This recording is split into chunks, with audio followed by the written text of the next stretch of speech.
This is I Go Travel with Don Barnett. We made a trip across the Great Plains of the United States. It was about 8,000 kilometers, and we saw a lot of interesting things. So come along, let's take a look. We'll see where soldiers fell at Custer's last stand. We'll visit the Black Hills and see the Badlands of South Dakota.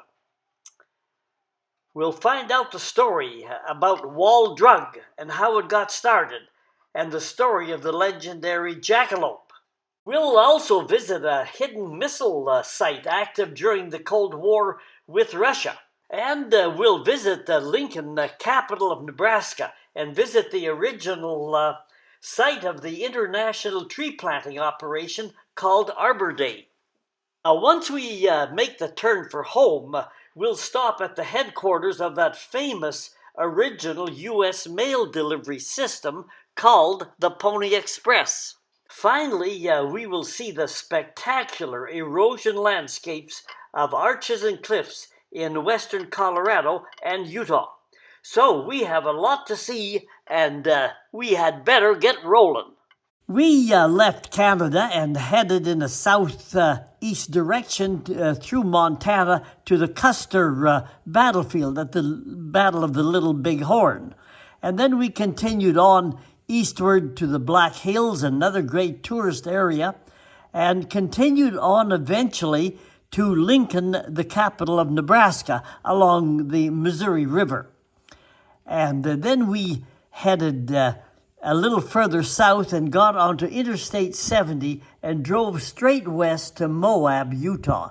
And this region that we circled around is generally known as the Great Plains of the northern United States. And it's a great tourist area with a lot of variety and interesting stories in it.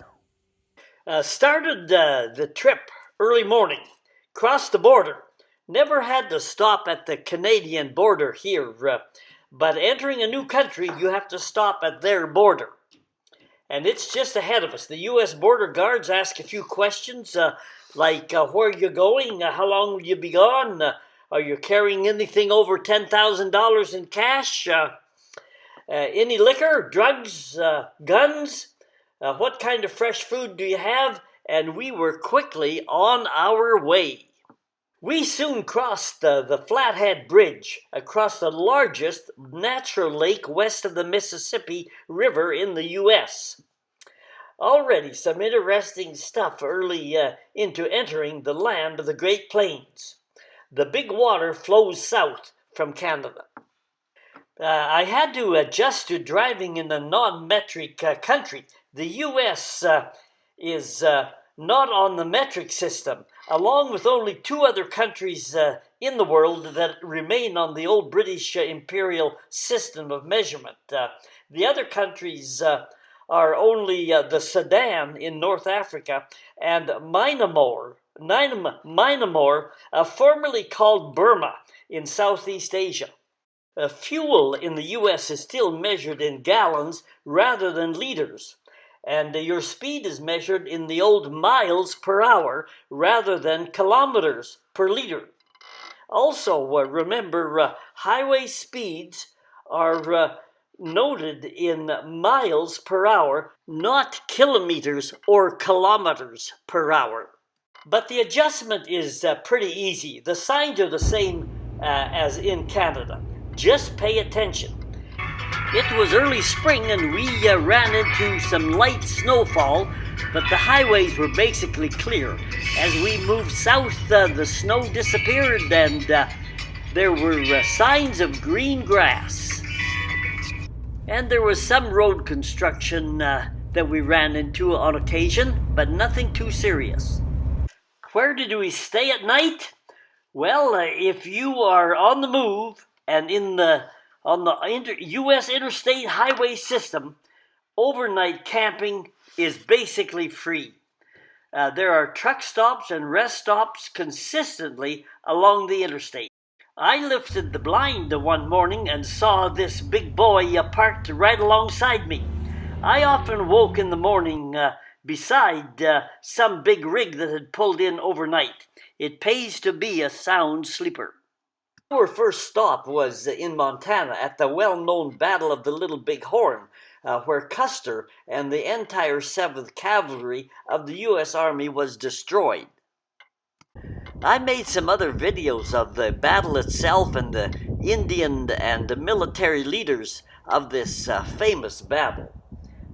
The cemetery site is now a more recent one with soldiers from more recent wars. This is a scan from the top of the original final famous last stand, and it is just above on the hill above the tourist information and museum area. Each year they hold a reenactment of the Battle of the Little Big Horn.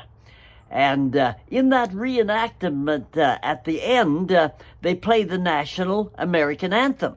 And at that point, all of the soldiers lying in the grass, supposedly dead, stand up and salute the flag and hold their hand over their heart. And whereas the Indian actors were instructed to keep lying in the grass. Well, after a number of years, the Indian folks said, you know, that's not right. This is our national anthem now, and we should be standing at attention just like the soldier actors are doing. Well, this became a point of contention, and it finally culminated with the Indian actors saying, either we stand at attention when our national flag, our national anthem is played, or we're going on strike. Well, today, everybody stands when the national anthem is played at the end. So it looks like the Indians also won the second battle of the Little Big Horn. Just east of the Black Hills is the Badlands, a very unique geological formation. There's a nice paved road through this national park, and the formations are unique, and the different times of the day they produce very different colors.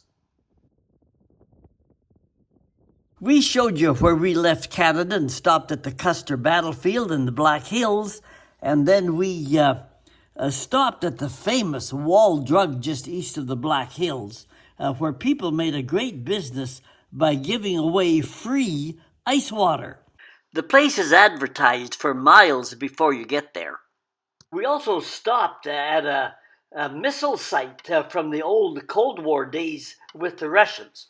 But these are other stories, and you can find them in other videos on my channel on YouTube.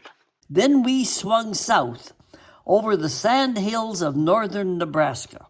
The Ogallala Acquifier is we drove over it, which is really an underground sponge that has supplied critical water for farming and ranching and human use for generations. These are the sand hills of northern Nebraska, and they run over the top of this giant aquifer. Most of the surface water you see here is not from rainfall, but it is the top part of the underground aquifer. Canada wanted to build an oil pipeline to Texas across the aquifer, but the U.S. said no. Too much danger if oil ever leaked into the critical water supply. Water was drawn from the aquifer by windmills in the past and modern irrigation today. The sandhills gave way to the more level plains and increased agricultural production as we approached Lincoln, Nebraska. Lincoln is the capital of Nebraska, a home of the University of Nebraska Cornhuskers. It is a bike-friendly city with loads of trails. Also declared an urban forest city, it is also headquarters to the International Arbor Day tree planting organization. From Lincoln, we headed southeast to St. Joseph on the Missouri River, where we visited headquarters of that original post office operation called the Pony Express. Driving west on I-70, we stopped at Abilene, wild historic cowtown, and I posed in front of the world's biggest belt buckle. Abilene is also boyhood home of the former U.S. president who brought us this interstate system we've enjoyed driving on. If you watch that video I made on Abilene, you'll see that I tell a couple of stories that are Canadian related about Eisenhower. Our last stop was Moab, Utah. There is so much here that I had to make several separate travel videos on the area. It is a tourist and outdoors mecca with extreme bike riding, motorcycling, hiking, rafting, four-wheeling, horse riding, canoeing, and river rafting, and loads of sightseeing of unique cliffs and canyons. We left Moab and followed the Green River toward Yellowstone. The Yellowstone Park was still closed for the winter. We are just on the south side of Yellowstone National Park at a very popular area called Jackson Hole, Wyoming.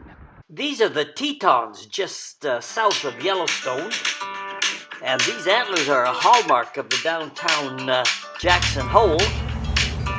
A scan of the main street. Even the bears have fun downtown. This is a shot of the nearby ski hill, and these are some elk who wanted to get across the highway. But as you can see, they're very wary animals and very conscious of the traffic. No, I don't think we'll do that just yet. Here's another try. No, that's it. Another time. And after that, we were headed north. A day later, we pulled up to the Canadian border, and we were home. There was just too many things to see to put into one video. So I made several videos on some of the areas that we just touched on in this video. So if search my YouTube channel and you'll find those other videos that go into more depth on some of the areas. Now hit the subscribe button, and that'll help us bring you more videos, and it'll tell you when we're posting more videos on the internet. This is I Go Travel with Don Barnett. We'll see ya down the trail.